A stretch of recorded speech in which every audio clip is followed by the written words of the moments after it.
As I rose and dressed, I thought over what had happened, and wondered if it were a dream.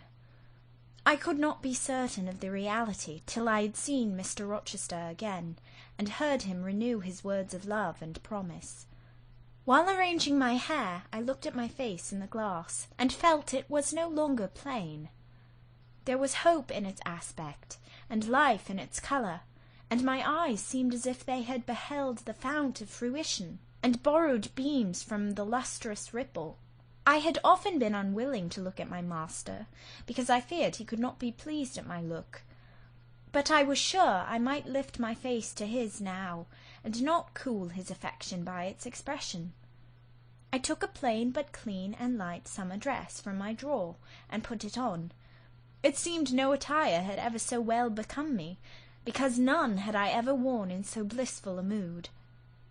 I was not surprised, when I ran down into the hall, to see that a brilliant June morning had succeeded to the tempest of the night, and to feel through the open glass door the breathing of a fresh and fragrant breeze.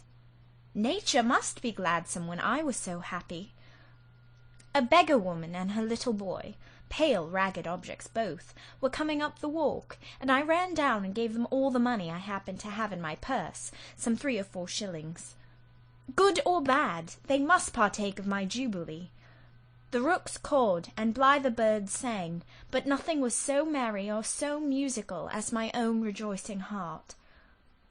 Mrs. Fairfax surprised me by looking out of the window with a sad countenance, and saying gravely, "Miss Eyre, will you come to breakfast?" During the meal she was quiet and cool, but I could not undeceive her then. I must wait for my master to give explanations, and so must she. I ate what I could, and then I hastened upstairs. I met Adele leaving the schoolroom. "Where are you going? It is time for lessons."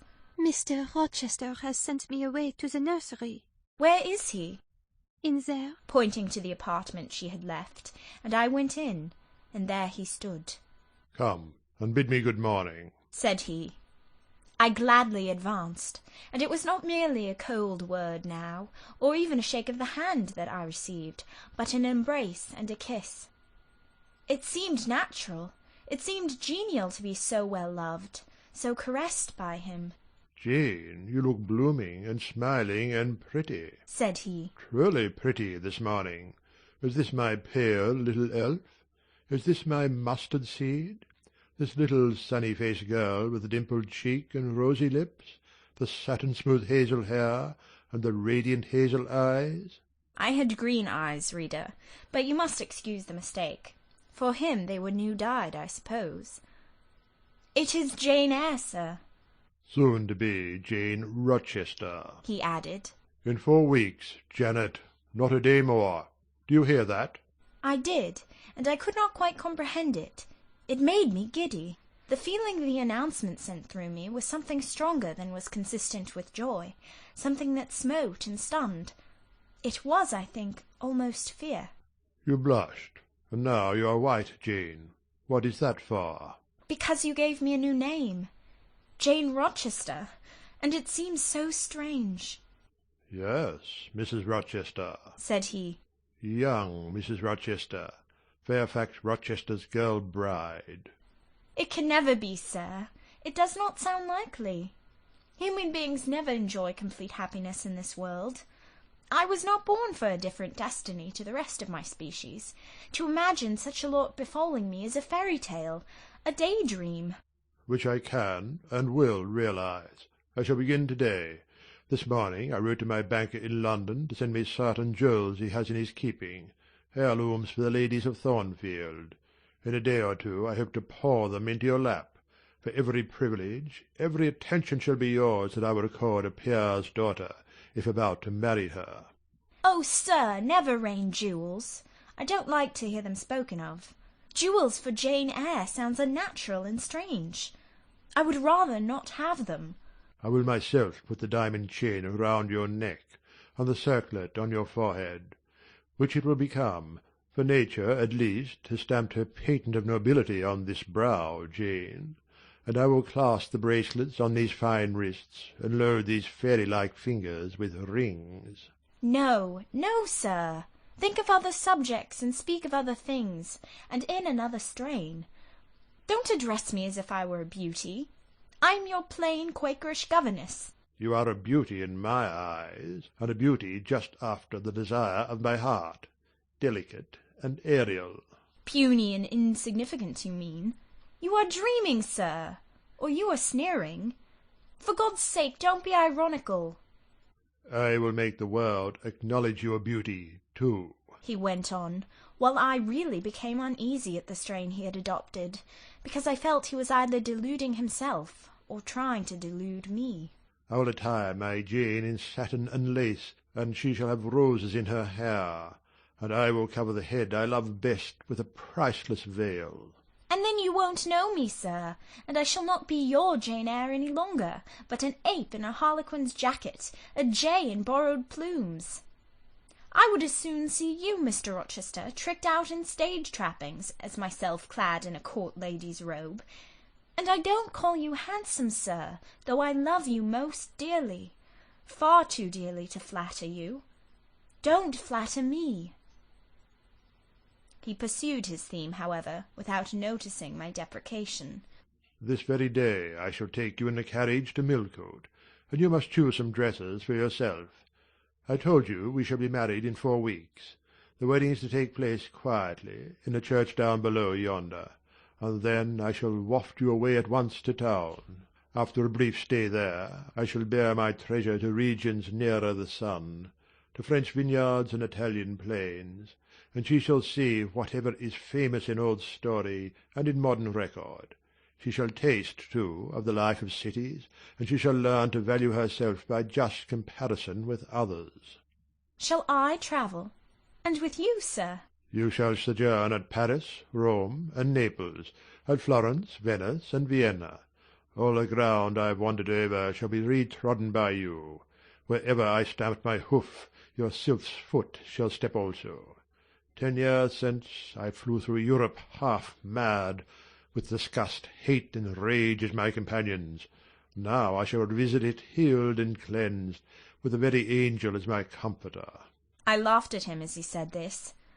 I am not an angel, I asserted, and I will not be one till I die.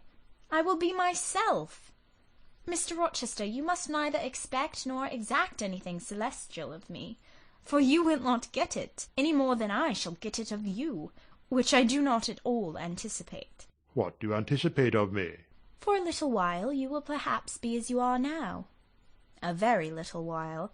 And then you will turn cool, and then you will be capricious, and then you will be stern, and I shall have much ado to please you. But when you get well used to me, you will perhaps like me again. Like me, I say, not love me. I suppose your love will effervesce in 6 months, or less. I have observed in books written by men, that period assigned as the farthest to which a husband's ardour extends. Yet, after all, as a friend and companion, I hope never to become quite distasteful to my dear master. Distasteful? And like you again? I think I shall like you again, and yet again, and I will make you confess I do not only like, but love you, with truth, fervour, constancy. Yet are you not capricious, sir? To women who please me only by their faces, I am the very devil when I find out they have neither souls nor hearts, when they open to me a perspective of flatness, triviality, and perhaps imbecility, coarseness, and ill temper. But to the clear eye and eloquent tongue, to the soul made of fire, and the character that bends but does not break, at once supple and stable, tractable and consistent, I am ever tender and true. Had you ever experience of such a character, sir? Did you ever love such an one? I love it now. But before me, if I indeed in any respect come up to your difficult standard. I never met your likeness. Jane, you please me, and you master me. You seem to submit, and I like the sense of pliancy you impart. And while I am twining the soft silken skein around my finger, it sends a thrill up my arm to my heart. I am influenced, conquered, and the influence is sweeter than I can express. and the conquest I undergo has a witchery beyond any triumph I can win. Why do you smile, Jane? What does that inexplicable, that uncanny turn of countenance mean?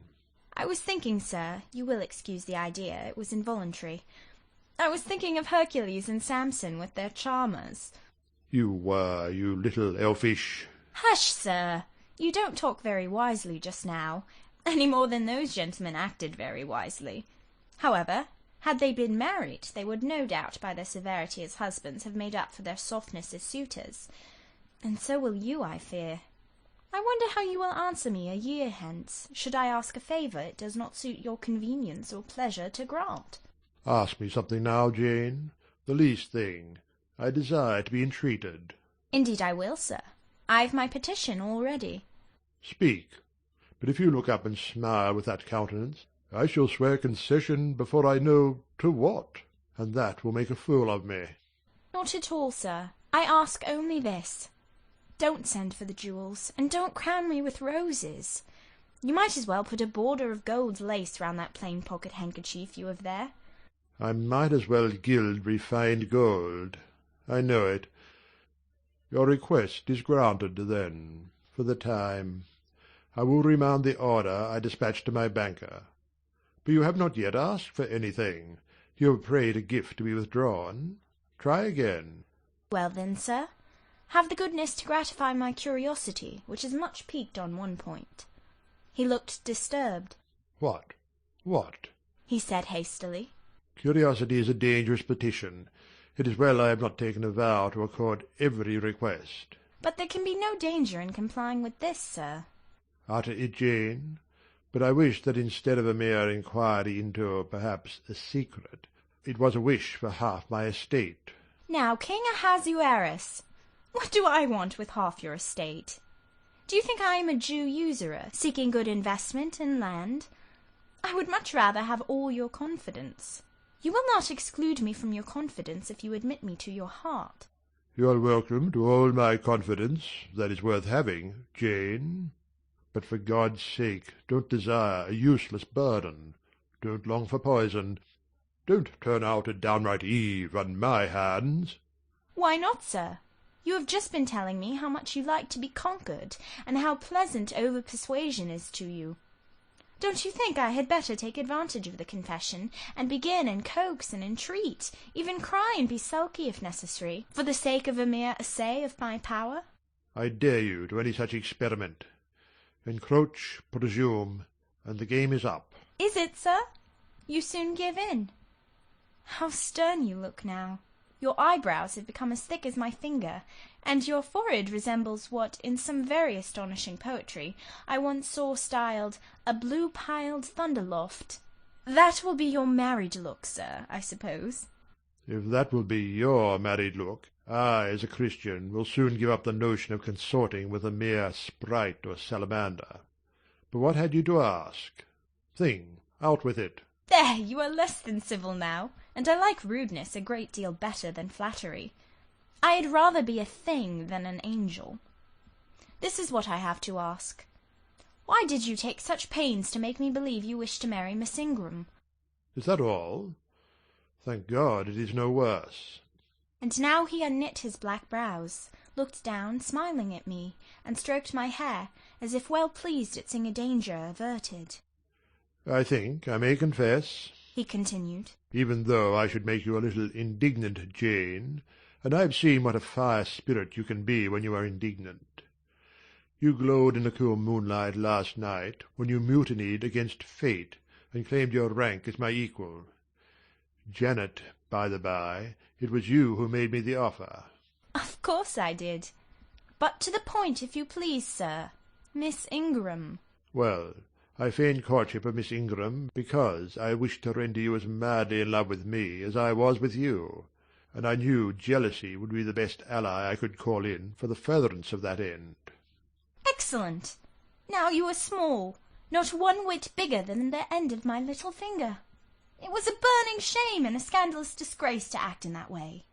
Did you think nothing of Miss Ingram's feelings, sir?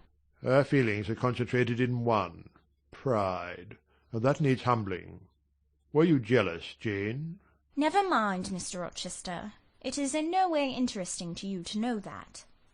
Answer me truly once more.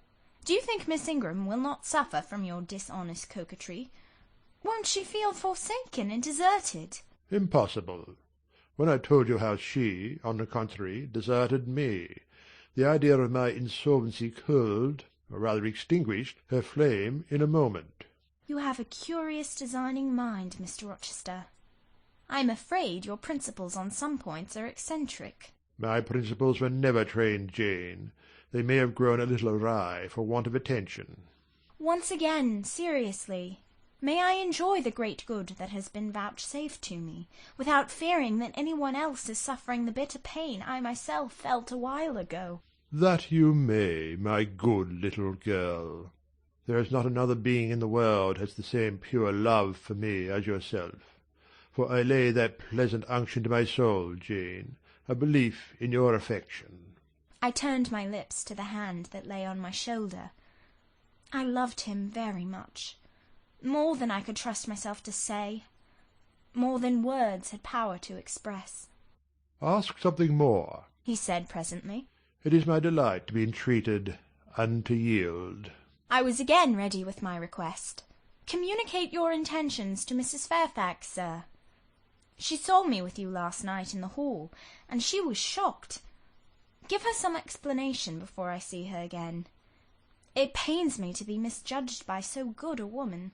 Go to your room and put on your bonnet, he replied. I mean you to accompany me to Millcote this morning, and while you prepare for the drive, I will enlighten the old lady's understanding. Did she think, Janet, you had given up the world for love, and considered it well lost? I believe she thought I had forgotten my station, and yours, sir. Station? Station! Your station is in my heart, and on the necks of those who would insult you, now or hereafter. Go. I was soon dressed, and when I heard Mr. Rochester quit Mrs. Fairfax's parlour, I hurried down to it. The old lady had been reading her morning portion of Scripture, the lesson for the day. Her Bible lay open before her, and her spectacles were upon it. Her occupation, suspended by Mr. Rochester's announcement, seemed now forgotten. Her eyes, fixed on the blank wall opposite, expressed the surprise of a quiet mind stirred by unwonted tidings. Seeing me, she roused herself. She made a sort of effort to smile, and framed a few words of congratulation. But the smile expired, and the sentence was abandoned unfinished. She put up her spectacles, shut the Bible, and pushed back her chair from the table.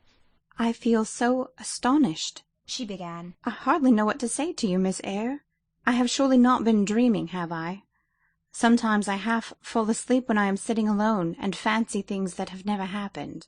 It has seemed to me more than once, when I have been in a doze, that my dear husband, who died 15 years since, has come in and sat down beside me, and that I have even heard him call me by my name, Alice, as he used to do.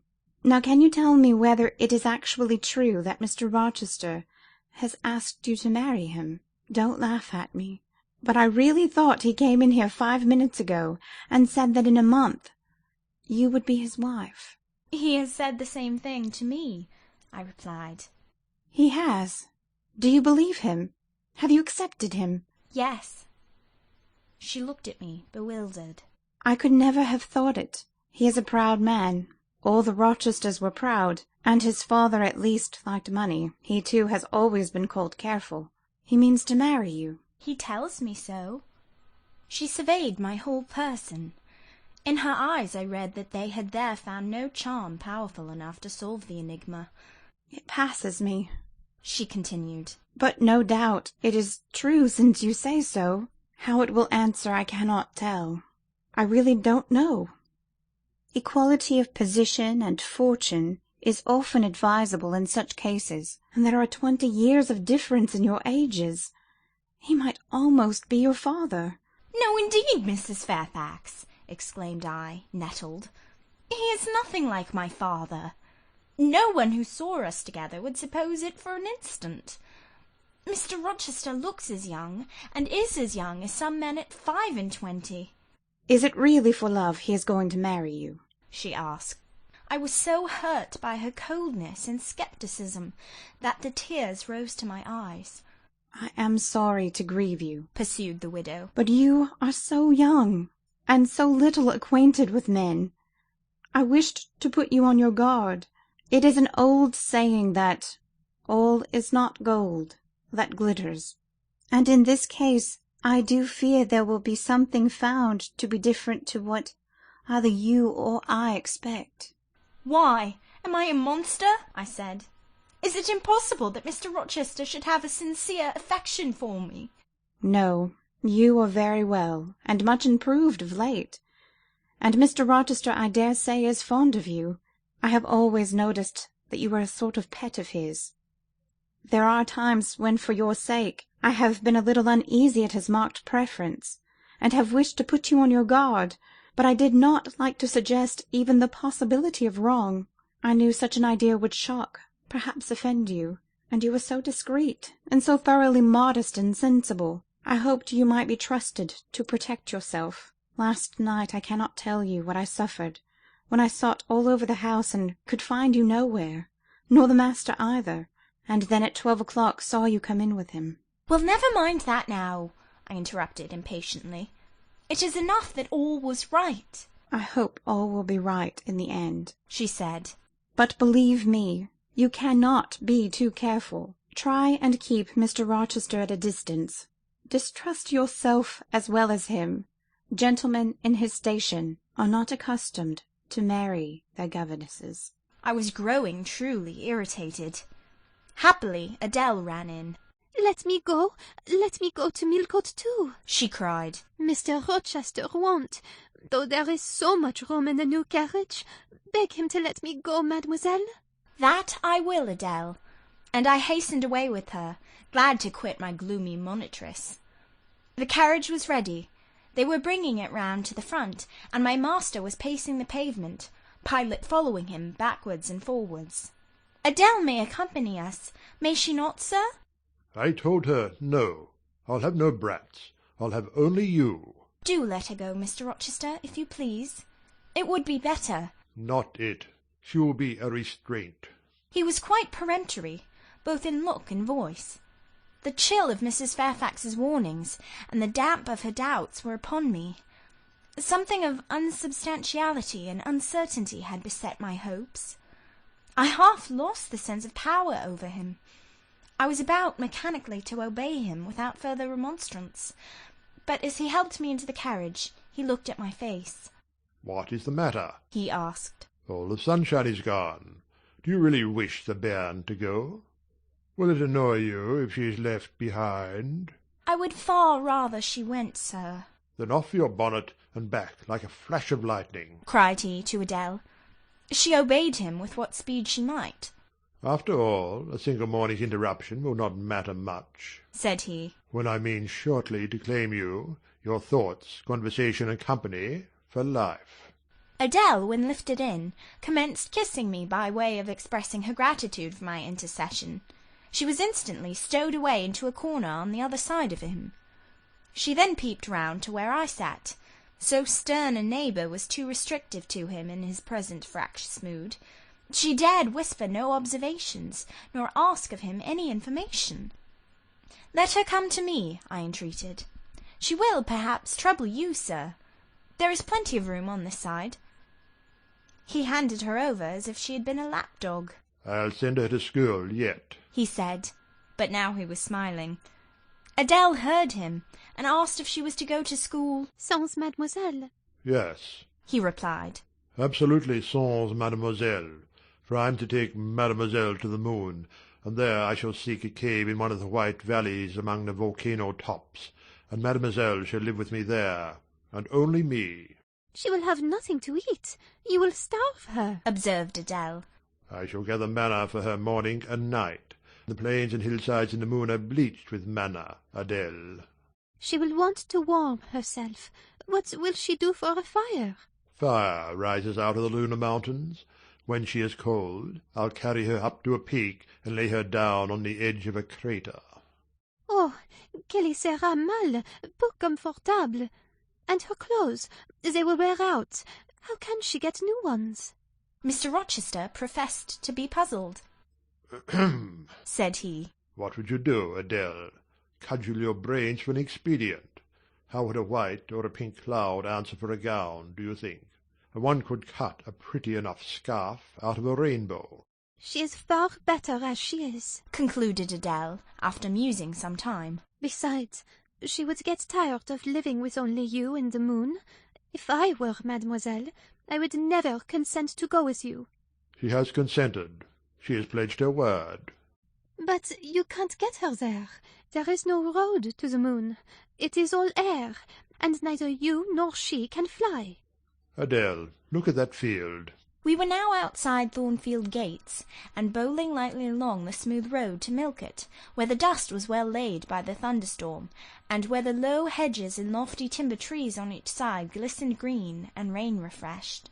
In that field, Adele, I was walking late one evening about a fortnight since, the evening of the day you helped me to make hay in the orchard meadows, and as I was tired with raking swaths, I sat down to rest me on a stile, and there I took out a little book and a pencil, and began to write about a misfortune that befell me long ago, and a wish I had for happy days to come.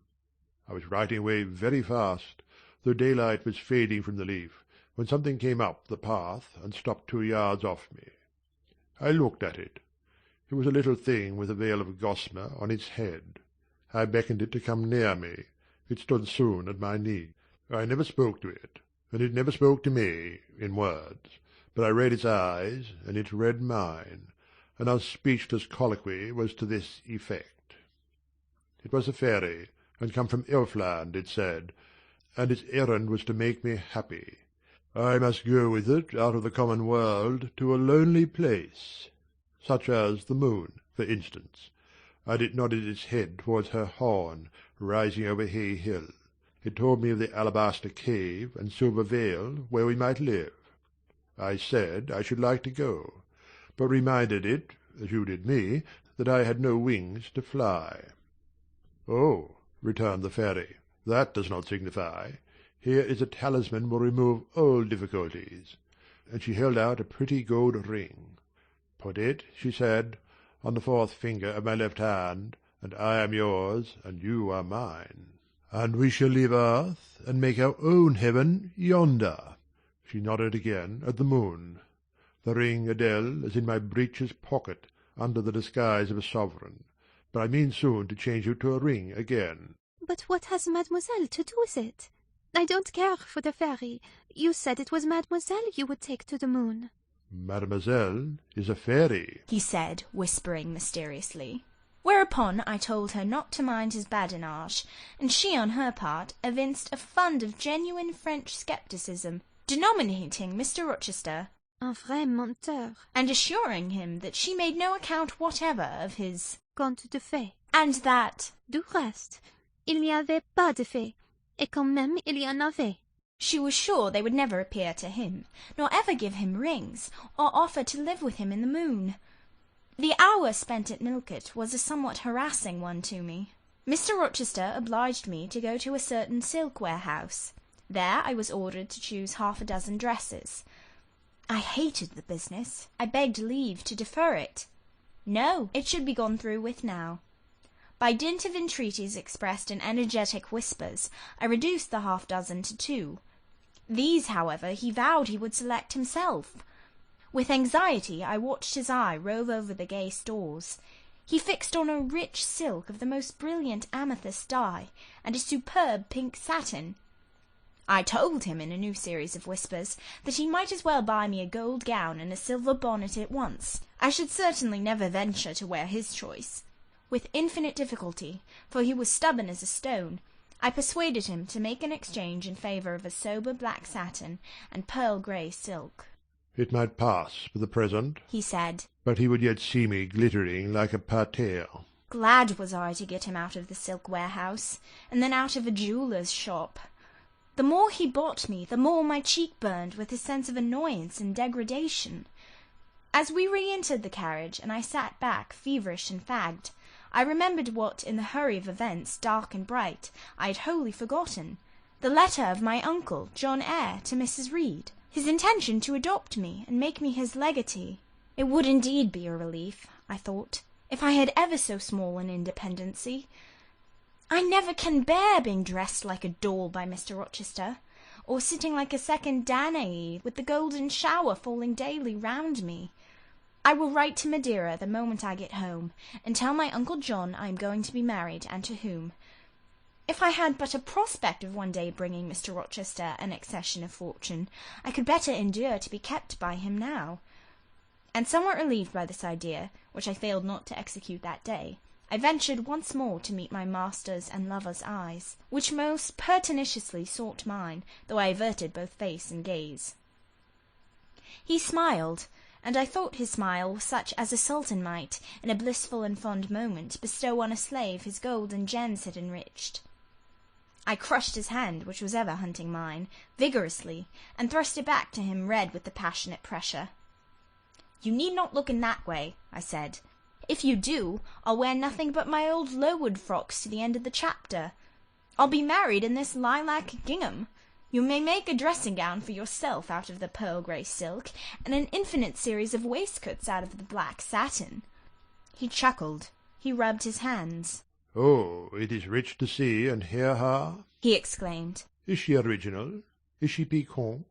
I would not exchange this one little English girl for the Grand Turk's whole seraglio, gazelle eyes, houri forms, and all." The Eastern allusion bit me again. "I'll not stand you an inch in the stead of a Saralo," I said, "so don't consider me an equivalent for one.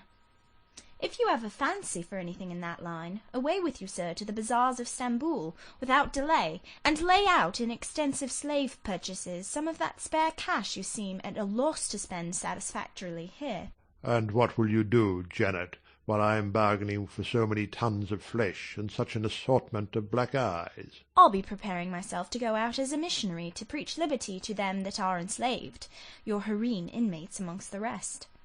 I'll get admitted there, and I'll stir up mutiny, and you, three-tailored bashaw as you are, sir, shall in a trice find yourself fettered amongst our hands.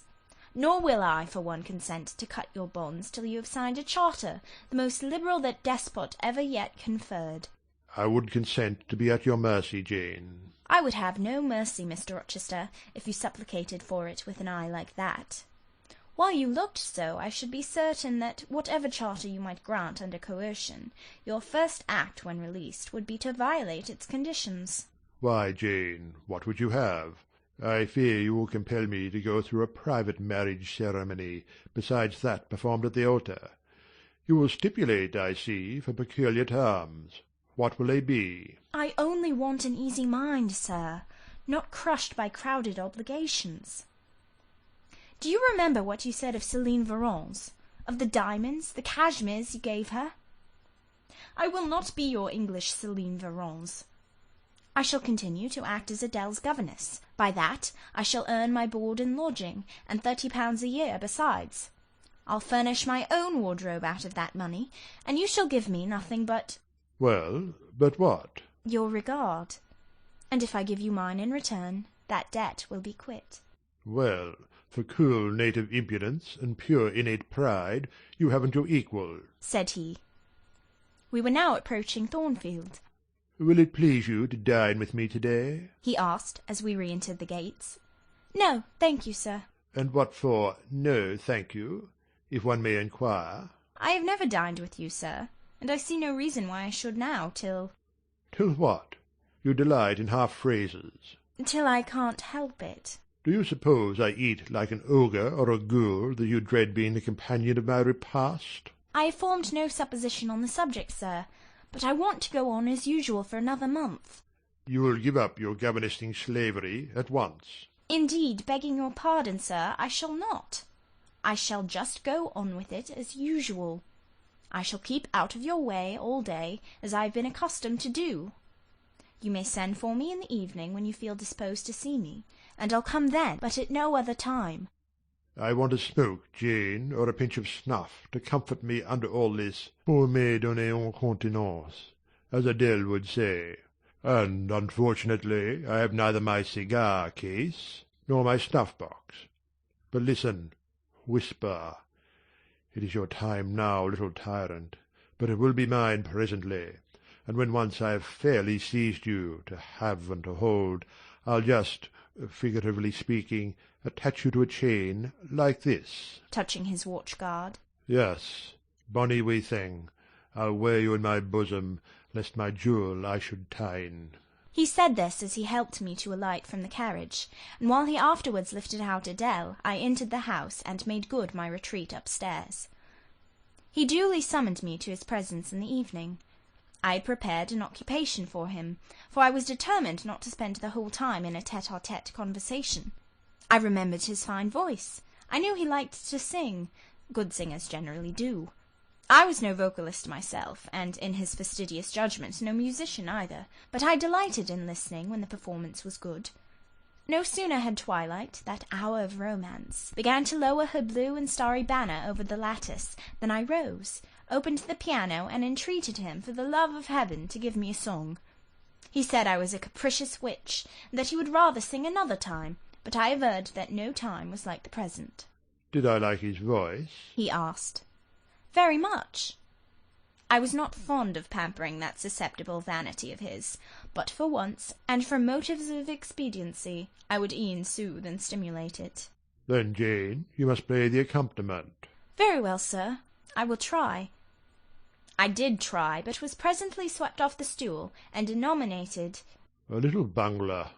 being pushed unceremoniously to one side, which was precisely what I wished for. He usurped my place, and proceeded to accompany himself, for he could play as well as sing. I hied me to the window recess, and while I sat there and looked out on the still trees and dim lawn, to a sweet air was sung in the mellow tones the following strain. The truest love that ever heart felt at its kindled core did through each vein in quickened start the tide of being pour. A coming was my hope each day, a parting was my pain. The chance that did her steps delay was ice in every vein. I dreamt it would be nameless bliss, as I loved to be, and to this object did I press, as blind as eagerly. But wide as pathless was the space that lay our lives between, and dangerous as the foamy race of ocean surges green, and haunted as a robber path through wilderness or wood. For might and right and woe and wrath between our spirits stood. I dangers dared, I hindrance scorned, I omens did defy. Whatever menaced, harassed, warned, I passed impetuous by. On sped my rainbow, fast as light, I flew as in a dream, for glorious rose upon my sight that shout of shower and gleam. Still bright on clouds of suffering dim shines that soft solemn joy, nor care I now how dense and grim disasters gather nigh. I care not in this moment sweet, though all I have rushed o'er should come on pinions strong and fleet, proclaiming vengeance sore. Though haughty hate should strike me down, right power approach to me, and grinding might with furious frown swear endless enmity. My love has placed her little hand with noble faith in mine, and vowed that wedlock's sacred band our nature shall entwine. My love hath sworn, with sealing kiss, with me to live, to die, I have at last my nameless bliss, as I loved, loved am I. He rose and came towards me, and I saw his face all kindled, and his full falcon eye flashing, and tenderness and passion in every lineament. I quailed momentarily, then I rallied. Soft scene, daring demonstration I would not have, and I stood in peril of both. A weapon of defence must be prepared. I wetted my tongue. As he reached me, I asked with asperity whom he was going to marry now. That was a strange question to be put by his darling Jane.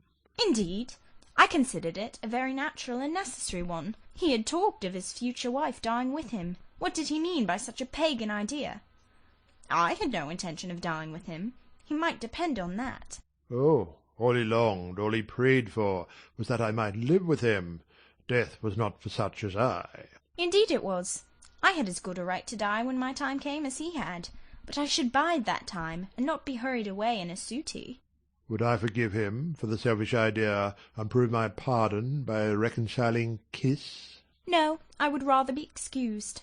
Here I heard myself apostrophised as a hard little thing, and it was added, any other woman would have been melted to marrow at hearing such stanzas crooned in her praise. I assured him I was naturally hard, very flinty, and that he would often find me so, and that, moreover, I was determined to show him divers rugged points in my character before the ensuing 4 weeks elapsed. He should know fully what sort of a bargain he had made, while there was yet time to rescind it. Would I be quiet and talk rationally? I would be quiet if he liked, and as to talking rationally, I flattered myself I was doing that now. He fretted, pished and pshawed. Very good, I thought. You may fume and fidget as you please, but this is the best plan to pursue with you, I am certain. I like you more than I can say, but I'll not sink into a bathos of sentiment, and with this needle of repartee I'll keep you from the edge of the gulf too, and moreover maintain by its pungent aid that distance between you and myself most conducive to our real mutual advantage. From less to more I worked him up to considerable irritation. Then, after he had retired in dudgeon, quite to the other end of the room, I got up and saying, "I wish you good night, sir," in my natural and wonted respectful manner, I slipped out by the side door and got away. The system thus entered on, I pursued during the whole season of probation, and with the best success. He was kept, to be sure, rather cross and crusty, but on the whole I could see he was excellently entertained, and that a lamb-like submission and turtle-dove sensibility, while fostering his despotism more, would have pleased his judgment, satisfied his common sense, and even suited his taste less. In other people's presence I was, as formerly, deferential and quiet, any other line of conduct being uncalled for. It was only in the evening conferences I thus thwarted and afflicted him. He continued to send for me punctually the moment the clock struck 7, though when I appeared before him now, he had no such honeyed terms as love and darling on his lips. The best words at my service were provoking puppet, malicious elf, sprite, changeling, etc. For caresses, too, I now got grimaces. For a pressure of the hand, a pinch on the arm. For a kiss on the cheek, a severe tweak of the ear. It was all right. At present I decidedly preferred these fierce favours to anything more tender. Mrs. Fairfax, I saw, approved me. Her anxiety on my account vanished. Therefore I was certain I did well. Meantime, Mr. Rochester affirmed I was wearing him to skin and bone, and threatened awful vengeance for my present conduct at some period fast coming. I laughed in my sleeve at his menaces. I can keep you in reasonable check now, I reflected, and I don't doubt to be able to do it hereafter. If one expedient loses its virtue, another must be devised. Yet, after all, my task was not an easy one. Often I would rather have pleased than teased him. My future husband was becoming to me my whole world, and more than the world, almost my hope of heaven. He stood between me and every thought of religion, as an eclipse intervenes between man and the broad sun. I could not, in those days, see God for his creature of whom I had made an idol.